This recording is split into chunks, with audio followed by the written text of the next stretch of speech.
in the Bitcoin space, you need to be very aware that there is a fight being had right now about the future of Bitcoin. And you have to decide which side you're on. Are you going to fight for Bitcoin to be a tool of financial freedom, or are you going to allow it to be co-opted by the powers that be that it was supposedly designed to resist them and, be something they can't control? Are you going to give them control of it? I mean, the answer should be no to any Bitcoiner worth respecting, in my opinion. Are we still in control? Moreover, are we just passengers in this digital age, or can we steer where we're going? Well-known investigative journalist Whitney Webb unveils a disturbing revelation. The government, the media, and every other source we use for new information, they want to control us. And they want to do this by limiting available information and regulating the internet. The latter's dark agenda is aimed not only at managing our internet usage, but also at permanently ending privacy and anonymity online. Webb emphasizes that this initiative, which has been gaining momentum over several years, is not merely an organic development from governments, but is often influenced by think tanks and powerful entities, funded by corporations and billionaires. And why would they do this? To maintain power, of course. This is a serious matter. Such regulations would mean that governments would have access to extensive details of online activities, including posts, purchases, and more. Webb's discussion extends to cryptocurrency, where efforts are underway to criminalize services that offer increased financial privacy. Let's now take a look at some clips, as Webb gives us these shocking claims. Consider giving the video a thumbs up, leaving a comment, and subscribing to stay informed about essential news updates like this. And with that, please enjoy the video. Yeah, absolutely. So yeah, there's been a push for several years, but now it's gaining an insane amount of momentum in steam. But it really goes back several years. And the goal is to have a regulated internet, which means the end of online privacy and anonymity. And they want to do this by having people link a government-issued ID to their internet access and internet activity. Who is they? So in the U.S., it's come from the government, but it's not. A lot of government policy, whether it's about this or something else, doesn't come organically from the government. It comes from think tanks. It comes from, groups like that, or even the WEF, the World Economic Forum, that are then given to politicians, and politicians legislate and enact it, and then the state enforces it. But it's not necessarily the ideas of the legislature and the state itself, these policies. And more often than not, these think tanks are funded by corporations and billionaires and all of these guys. And they also own the politicians, so it's really them creating the policy.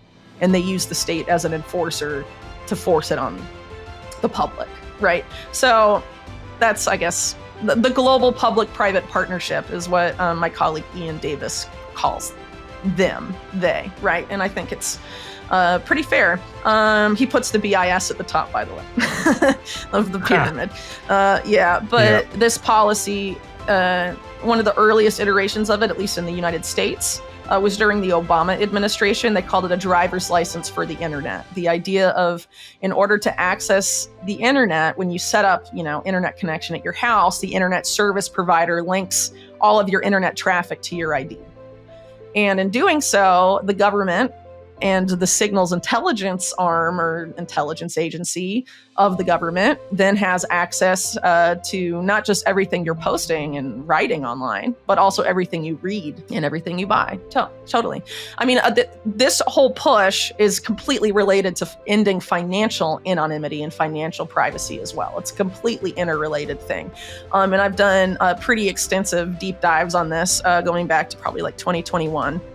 Because it's very tied up with how they're likely to force this regulated internet on the populace. Because they're not just going to be like, let's do this now. I mean, people aren't going to go along with it. So they need some sort of event that gets people angry and afraid and panicking in order to stick it through. So basically, this is going to be folded into, I guess, what I would call a Cyber Patriot Act. The Patriot Act being the legislation pushed through in the U.S. after September 11th, 2001. Right.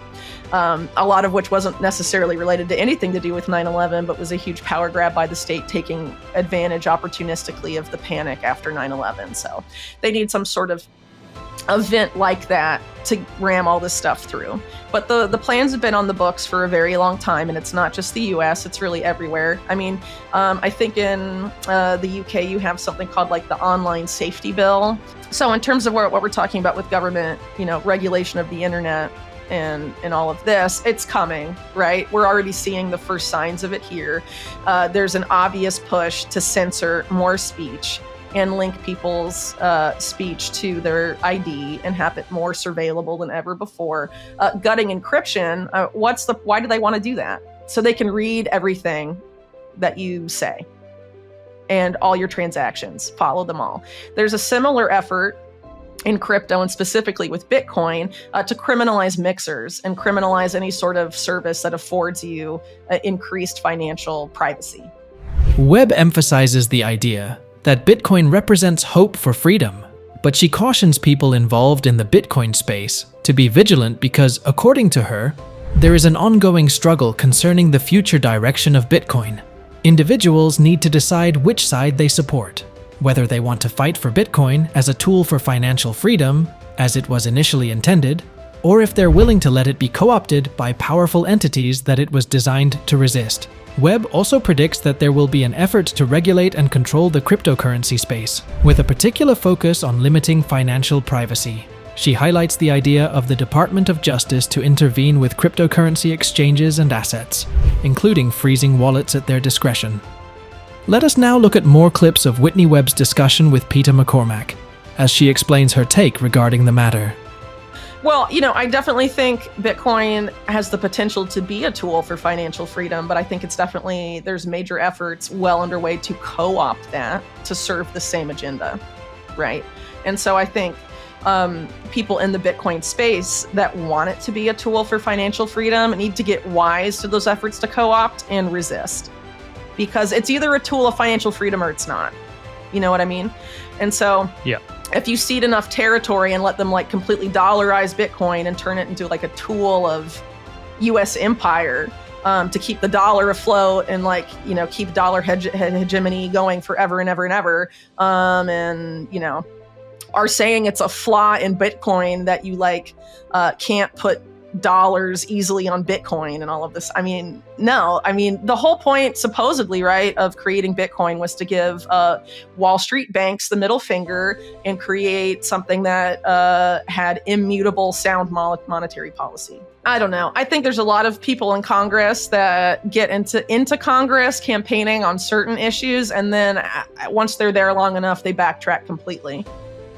There's a lot of examples of that historically and currently in the U.S. for sure. Elizabeth Warren is garbage. The DNC got all this money, from Sam Bankman-Fried? How anti-crypto are they really? I think it's they're willing to play ball and set up regulations and be the kingmakers in the crypto industry. I think there's a lot of I think that's going to happen. And then they're going to try and nix everything that doesn't serve them. And again, financial privacy being the main thing that doesn't serve them. But they also want to give unprecedented control to the DOJ to go and contact any crypto exchange or even Tether, right? And be like, freeze these wallets. We've decided those wallets need to be frozen. So that's escalating, obviously. The whole thing that happened with Binance is a big push towards that as well, because now Binance is basically going to have a chaperone appointed by the U.S. government, basically in charge of everything. Their chief compliance officer is a guy that used to work for, the Department of Justice. Because, so a big complaint about Binance from the DOJ is that they were allowing people that were subjected to U.S. sanctions to use their service, but they're not really a U.S. company, are they? But the U.S. government, the U.S. is an empire. They want to be able to go to any country and say, you can't do that. We're actually in charge. You know what I mean? So Binance not being under their thumb and being active in all these other countries, allowing people in Iran to use their services, for example. That was a big sticking point for them. It wasn't criminals, terrorists in Iran. It was just people in Iran they're subject to U.S. sanctions. You're not complying with U.S. sanctions, and so we're gonna charge you $1 billion and take out your chief executive and put our people in charge.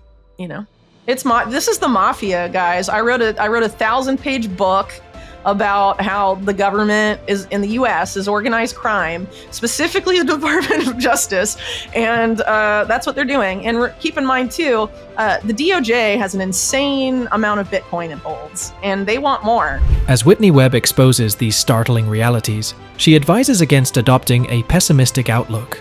Instead of succumbing to discouragement, she motivates people to channel their energy into creating alternatives. She underscores the significance of crafting solutions that prioritize the well-being of the general population, as opposed to technologies designed to cater to the interests of a privileged few. She suggests taking a hands-on approach to counter the downsides of certain technologies, advising people to engage in real-world activities instead of just consuming digital content. Humans have a natural tendency to create and build. Webb encourages individuals to use this innate drive to develop tools and systems that align with values like freedom and empowerment. Specifically, she supports using Bitcoin for financial freedom and emphasizes the positive impact of technology when created by individuals for the greater good. The main message is a call to action, urging people to play an active role in building and supporting technologies that benefit the wider community for a better future. Thank you for joining us on this eye-opening journey with Whitney Webb. The revelations about the potential loss of control in the digital age are indeed thought-provoking. As we navigate through this era of increasing regulations and potential threats to our privacy, one question lingers. Are we truly in control of our digital destinies? Now, it's over to you. What are your thoughts on the issues raised by Whitney Webb? Do you agree with her insights? Or do you believe that there is simply nothing sinister going on behind our backs? Share your insights, questions, and comments below. If you found this discussion valuable, don't forget to give the video a thumbs up, leave a comment, and subscribe for more important updates. Stay informed, stay vigilant, and let's continue this conversation in the comments. Until next time, take care.